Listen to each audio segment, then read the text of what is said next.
Welcome to Mahavision news. Telangana రాష్ట్ర ప్రభుత్వం ప్రవేశపెట్టిన 99 రోజుల ప్రజాపాలన ప్రగతి ప్రణాళిక కార్యక్రమంలో భాగంగా మున్గోడు మండల పరిధిలోని బీరేలిగూడెం గ్రామంలో గురువారం గ్రామ సర్పంచ్ దాసరి గోవర్ధన్ అధ్యక్షతన గ్రామ సభ నిర్వహించారు. ఈ కార్యక్రమం ముఖ్య అతిథిగా చెండూరు వ్యవసాయ మార్కెట్ కమిటీ చైర్మన్ దోటి నారాయణ హాజరయ్యారు.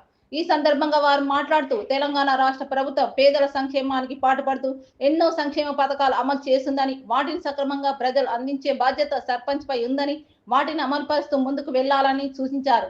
ఈ కార్యక్రమంలో ఉప సర్పంచ్ దోటి వెంకటేశ్వర్లు, పంచాయతీ కార్యదర్శి చినుమర్తి వెంకన్న, గ్రామ పంచాయతీ పాలకవర్గం, అంగన్వాడీ టీచర్లు, ఆశా వర్కర్లు, మహిళలు, సభ్యులు, ప్రజా ప్రతినిధులు, గ్రామ పెద్దలు అధిక సంఖ్యలో పాల్గొన్నారు.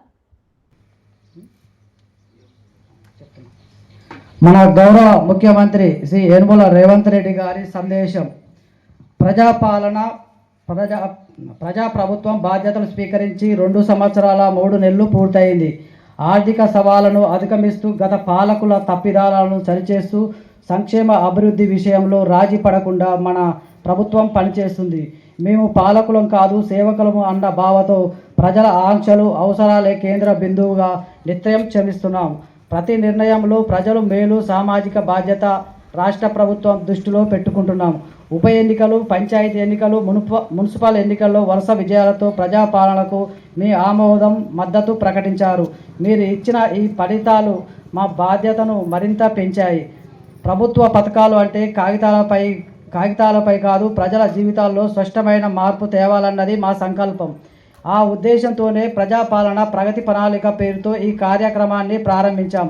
మార్చి 6 నుండి 99 రోజులతో పాటు గ్రామస్థాయి నుండి రాష్ట్ర స్థాయి వరకు అన్ని శాఖల సమన్వయంతో ఈ కార్యక్రమం ఒక ఉద్యమంలా సాగాలని, ఊరు వాడ సమస్యల పరిష్కారమే పరమావధిగా ప్రతి అధికారి పనిచేయాలని, వేగంగా ఫైళ్లు క్లియరెన్సీ, ప్రభుత్వ కార్యాలయాల్లో పరిశుభ్రత, నిర్ణయాలలో పారదర్శకత ఉండాలని, మహాలక్ష్మి పథకం ద్వారా ఉచిత బస్సు సౌకర్యం, 500 గ్యాస్ సిలిండర్, 200 యూనిట్ల వరకు ఉచిత విద్యుత్, ఆరోగ్యశ్రీ, రేషన్ కార్డులు మరియు సన్న బియ్యం, ఇందిరమ్మ ఇల్లు, మహిళా సాధికారత వంటి పథకాలు అర్హులకు చేరేలా ఈ కార్యక్రమం జరగాలి.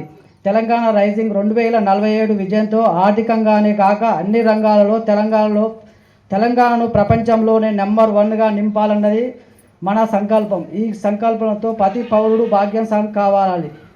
ప్యూర్ రేజ్గా రాష్ట్రాన్ని వర్గీకరించుకున్నాం.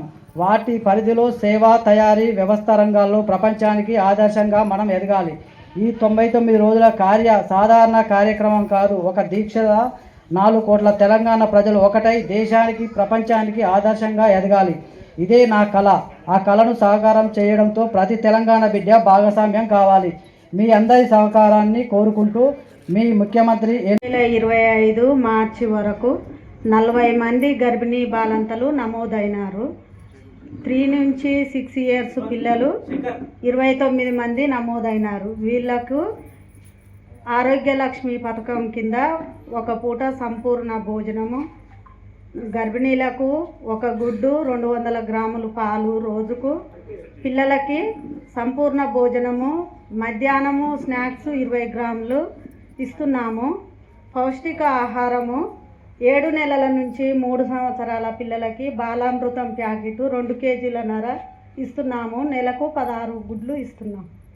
రీసెంట్గా ఇప్పుడైతే గర్భిణీలు 4, బాలంతలు 2, 19 మంది 7 నెలల నుండి 3 సంవత్సరాల పిల్లలు 19 మందికి బాలామృతం ఇస్తున్నా. 14 మంది ఏమో 3 నుండి 5 సంవత్సరాల పిల్లలు నా దగ్గరికి ప్రీ స్కూల్కు వస్తున్నారు. వాళ్ళకు రోజుకు 1 పూట అన్నం పెడుతున్నాం. బరువు తక్కువ ఉన్న పిల్లలు 2 ఉన్నారు. వాళ్ళకేమో బాలామృతం ప్లస్ వస్తుంది, అది పెడుతున్నాం. ఓకేనండి. అట్లానే ఆరోగ్య శాఖకు సంబంధించి ఏమైనా రాబోయే పథకాలు, నడుస్తున్న పథకాల గురించి ఆశా వర్కర్ గారు రైతు బంధు కానీ, రైతు బంధు అంటే లేట్ అయింది, మన ఒక ఎకరానికి పడ్డట్టుంది, అవి కూడా పడతాయి. ఇండ్లు కానీ, రైతు భరోసా కానీ, 200 యూనిట్ వల్ల రాకుండా మళ్ళీ దరఖాస్తు పెట్టుకుంటే దాన్ని కంప్లీట్ చేస్తారు. సన్న బియ్యం కానీ, సన్నోట్ల బోనస్ అంటే ఒక సన్నోట్ల బోనస్ మన ఏరియా లేదు కదా, ఇస్తారు. ఇప్పుడు పింఛన్లకు దరఖాస్తు పెట్టుకోరు, ఇండ్లకు కూడా దరఖాస్తు పెట్టుకోరు. పార్టీలకు అతీతంగా ఇస్తారు, పార్టీలతో సంబంధం లేదు. ఎవరు అర్హులైతే వాళ్ళకి ఇచ్చేస్తారు. ఇప్పుడు ప్రస్తుతానికి ఏంది పింఛన్లు కానీ ఇండ్లు కానీ అవి ఉన్నాయి.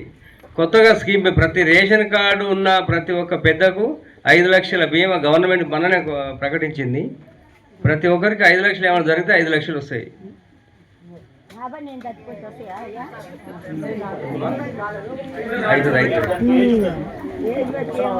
ఏజ్ లిమిట్ చేయాలి, వస్తుంది, అది కూడా జీవో వస్తుంది.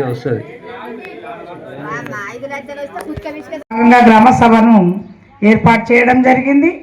ఆ గ్రామ సభ సభాధ్యక్షులు సర్పంచ్ గారికి మరియు మార్కెట్ కమిటీ చైర్మన్ తోటి నారాయణ గారికి, మిగతా అంగన్వాడీ కార్యకర్తలకు, ఆరోగ్యకర్తలకు, నా ప్రియమైన విద్యార్థుల తల్లిదండ్రులకు, ముఖ్యంగా మీ ఊరికి ప్రత్యేక ధన్యవాదాలు తెలియజేసుకుంటున్నా. ఎందుకంటే మీ ఊర్లో పాఠశాల లేనందుకు వేరే ప్రైవేట్ పాఠశాలకు పంపడం జరిగింది గత సంవత్సరం. అప్పుడు మేము ఈ పాఠశాలలో, మా పాఠశాలలో చేరండి, మీకు అన్ని సౌకర్యాలు ప్రభుత్వం కల్పిస్తుంది. ఇప్పుడు నెక్స్ట్ వచ్చే విద్యా సంవత్సరం స్పెషల్ కిట్ కూడా ఏర్పాటు చేయడం జరుగుతుంది. దాంట్లో షూజు, టై, బెల్ట్ ఇవన్నీ ఇవ్వడం జరుగుతుంది. కాబట్టి మన ప్రభుత్వం ఇచ్చిన ఇంకోటి నాణ్యమైనటువంటి ఉపాధ్యాయులు ఎక్కడ ఉంటారు అంటే ప్రభుత్వ పాఠశాలలో ఉంటారు. అంతేకాకుండా ఇప్పుడు ఆల్రెడీగా మీకు మీ ఊరు నుంచి 15 మంది విద్యార్థులు రావడం జరిగింది.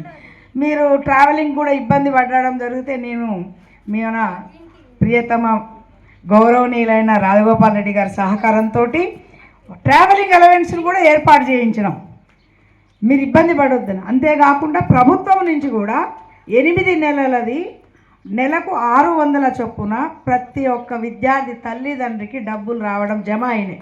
4,800 రూపాయలు జమ కూడా చేయడం జరిగింది. మరి ఇన్ని సౌకర్యాలు కల్పిస్తుంది మా పాఠశాలలో. ఈ సంవత్సరం, గత సంవత్సరం మేము గురుకుల ఎగ్జామ్ రాపిస్తే సీట్లు అందినాయి.